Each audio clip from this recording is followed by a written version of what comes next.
Everyone, আসসালামু আলাইকুম। Bangladeshi blogger Mitu channel থেকে আমি মিতু। আমার আরও একটি নতুন ব্লগে আপনাদের সবাইকে স্বাগত জানাই।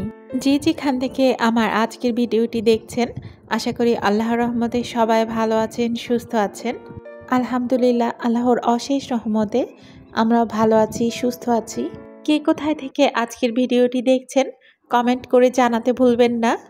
আর এই তো দেখতে দেখতে তো শীত চলেই এলো। আর শীত মানেই হচ্ছে পিঠাপুলি। আমিও কিন্তু শীতের পিঠা বানানো শুরু করে দিয়েছি। বেশ কয়েকদিন ধরে কিন্তু দুধ চিতাইটা খেতে ইচ্ছে করছিল। আর আয়নের বাবাও কিন্তু পিঠা বানাতে বলছিল, তবে বাসায় চালের গুঁড়ি ছিল না। আয়নের বাবাকে বলেছিলাম চালের গুঁড়ি কিনে আনতে, আজকেই কিনে নিয়ে এসেছে। তাই আর দেরি না করে আজকেই বানিয়ে নিলাম। ভিডিওর এই পর্যায়ে এসেও যারা এখনও আমার সাথে রয়েছেন, তবে একটা লাইক দিতে ভুলে গেছেন, আপনাদের কাছে আমার অনুরোধ, প্লিজ ছোট্ট একটা লাইক দিয়ে আমার ভিডিওটি কন্টিনিউ করবেন। আর ভিডিও দেখতে দেখতে যদি ভিডিওর কোনো অংশ ভালো লেগে যায়, তবে অবশ্যই আমার চ্যানেলটিকে সাবস্ক্রাইব করে রাখবেন এবং পাশে থাকা বেল আইকনে প্রেস করে রাখবেন, যেন আমি নতুন কোনো ভিডিও দেওয়ার সাথে সাথেই আপনাদের কাছে নোটিফিকেশান পৌঁছে যায় আর আপনারা আপনাদের সময় সুযোগ মতো ভিডিওটি দেখে নিতে পারেন। আর এই তো সবগুলো পিঠা বানানো শেষে আমি এখন দুধে ভিজিয়ে দিচ্ছি। আর আমি কিন্তু পিঠাগুলো ভেজানোর পরে তারপর গুড় দিয়েছি, এতে করে দুধটা ফেটে যাওয়ার সম্ভাবনা থাকে না। আর আজকে আমার ভয়েসটা মাঝে মাঝে একটু কেমন যেন হয়ে যাচ্ছে, আমার একটু ঠান্ডা লেগে গেছে, তাই এরকমটা হচ্ছে। আর এই অনাকাঙ্ক্ষিত ভুলটা আপনারা অবশ্যই ক্ষমাসুন্দর দৃষ্টিতে দেখবেন। যদিও ভয়েস দিতে একটু কষ্ট হচ্ছিল, তারপরেও ভয়েস দিলাম, কারণ আমি তো রেগুলার ভিডিও দিচ্ছি। এখন যেহেতু আমার চ্যানেলটা নতুন, রেগুলার ভিডিও এইভাবে না দিলে চ্যানেলটা গ্রো হবে না, তাই একটু কষ্ট করে হলেও রেগুলার আমি ভিডিও মেক করার চেষ্টা করছি। আর এই তো সন্ধ্যার জন্য আমি ওটসের চাপড়ি তৈরি করে নিব। এভাবে ঝালঝাল করে ওটসের চাপড়ি তৈরি করলে খেতে কিন্তু বেশ ভালো লাগে। যারা ওটস রান্না করে খেতে পছন্দ করেন না, তারা কিন্তু ওটসের এই চাপড়িটা ট্রাই করে দেখতে পারেন, আশা করি ভালোই লাগবে। তো দেখতেই পেয়েছেন, প্রথমে পেঁয়াজ কুচি, মরিচ কুচি, ধনিয়া পাতা কুচি এবং একটা ডিম দিয়ে ওটস মাখিয়ে নিয়েছি। এরপর পরিমাণ মতো পানি দিয়ে আমি আবারও ভালোভাবে মাখিয়ে নিয়েছি। এবার প্যান গরম করে তাতে সরিষার তেল দিয়ে দিয়েছি। এবার কিন্তু আমি ভেজে নিব চাপড়িগুলো। আপনারা চাইলে সয়াবিন তেলেও কিন্তু চাপড়িগুলো ভেজে নিতে পারেন। আমার কাছে সরিষার তেলে খেতে ভালো লাগে, এই জন্য কিন্তু আমি সরিষার তেলে করেছি। আমি রেগুলার ভিডিও দিচ্ছি ঠিকই, তবে আমার মনটা একদমই ভিডিও দিতে চাইছে না। আমার মনটা কিন্তু খুবই খারাপ, কারণ প্রতিদিন আমার যে 10-12 জন করে সাবস্ক্রাইবার বাড়ছে, ঠিক বিকেল 5টা বাজলে ওইখান থেকে 8-9টার মতো সাবস্ক্রাইবার একবারে কেটে নিচ্ছে। এই জন্য আমার মনটা খুবই খারাপ। তাই আমার ভাইয়া আপুদের কাছে আমার অনুরোধ, যারা আমার চ্যানেলটি সাবস্ক্রাইব করছেন, চ্যানেল ঢোকার সাথে সাথে কিন্তু সাবস্ক্রাইব করবেন না, ভিডিও অন করে কিছুক্ষণ দেখে তারপর সাবস্ক্রাইব করবেন। কারণ এত কষ্ট করার পরে যখন ফলাফল শূন্য হয়ে যায়, মনটা কিন্তু খুবই খারাপ লাগে।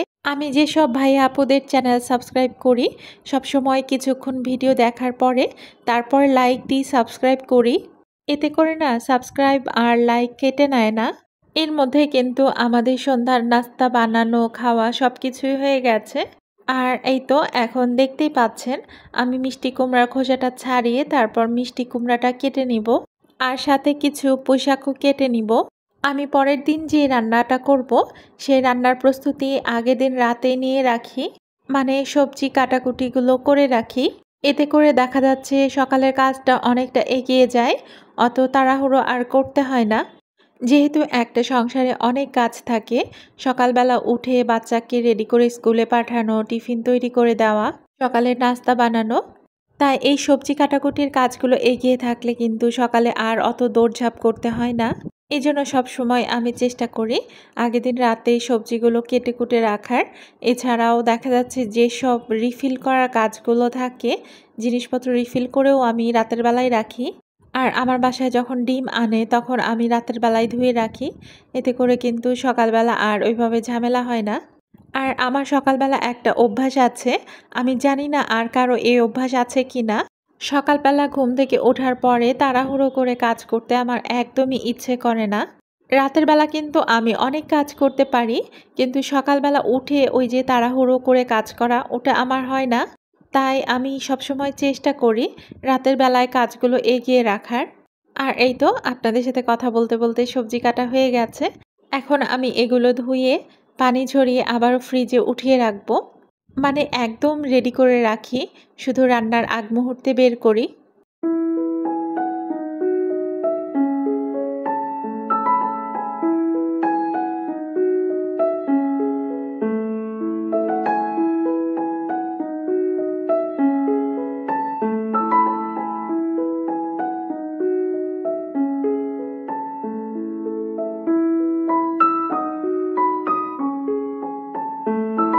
আর এই তো আয়নের বাবা আসার সময় কলা, পেয়ারা এগুলো এনেছিল।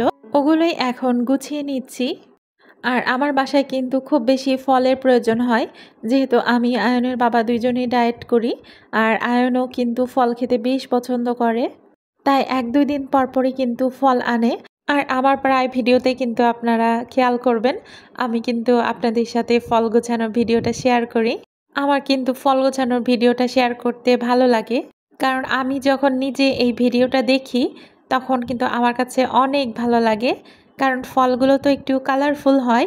আর যেখানে কালারফুল ভিডিওর অংশ থাকে, সেখানে দেখতে কিন্তু আমার ভালো লাগে। আগামীকাল আমি ডাল রান্না করব। আর ডালটা আমি আজকে রাতেই সেদ্ধ করে রাখছি। এতে করে কিন্তু ডাল সেদ্ধ করার ঝামেলাটা আর কালকে থাকলো না। শুধু ডালটা বাগার দিয়ে নিলেই হয়ে যাবে। আর এখন দিনটা তো একটু ছোট হয়ে গেছে। কাজ করতে যেয়ে কিন্তু হিমশিম খেতে হচ্ছে। তারপরেও আমার হেল্পিং হ্যান্ড খালা যেহেতু ছুটিতে আছে, বেশ দীর্ঘদিনের ছুটিতে আছে, সেহেতু সব কাজ কিন্তু গুছিয়ে নিতে আমার একটু সমস্যাই হয়ে যাচ্ছে। আর এই তো এখন আমি একটু টমেটো কেটে নিচ্ছি।